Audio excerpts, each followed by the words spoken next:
जल्दी अइहा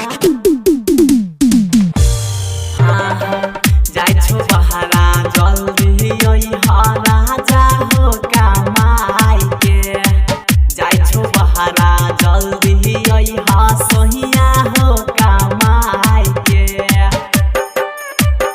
अभी आप सुन रहे हैं प्रमोद देहाती को।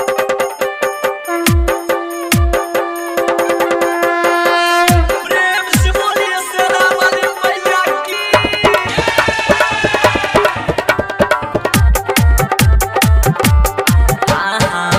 दिलवा के दुख सारा देहबै सुनाई हो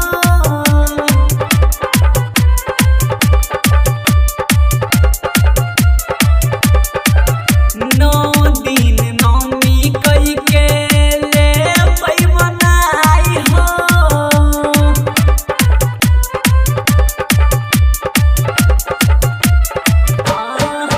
नौ दिन नौमी कई के लेबै मनाई हो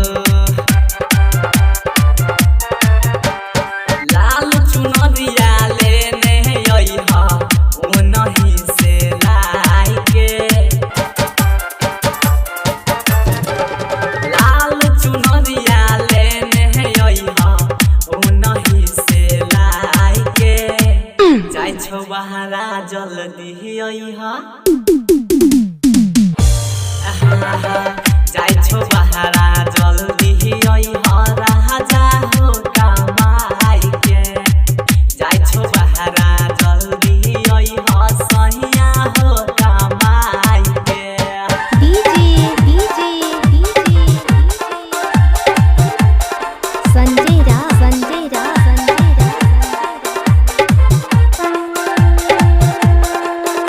प्रेम से बोलिए सेना वाली मैया की। तेरा बासवारी माई होई के सवारी हो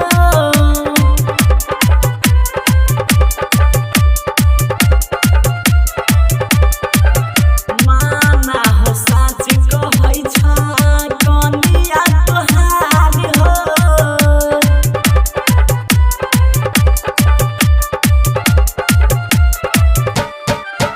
बात माना छिया हम कनिया तोहार हो कहि दो हो प्रमोद जल्दी मनीष के बोलाई के कहि दो हो यारियन जल्दी पंकज के बोलाई के जाय छो बहरा जल्दी अइहा जाय छो बहरा जल्दी अइहा राजा हो कमाई के जाय छो बहरा जल्दी अइहा सोहिया हो कमाई के जाय छो बहरा जल्दी अइहा राजा हो कमाई के। करबा हम नवरात्र सोइया अबरी देवी माई के जाय छो बहरा जल्दी अइहा जाय छो बहरा जल्दी अइहा राजा हो कमाई के जाय छो बहरा जल्दी अइहा सोहिया हो कमाई के जाय छो बहरा जल्दी अइहा सोहिया हो कमाई के जाय छो बहरा जल्दी अइहा सोहिया हो कमाई के। माँ काली रिकॉर्डिंग स्टूडियो बचौता खगड़िया।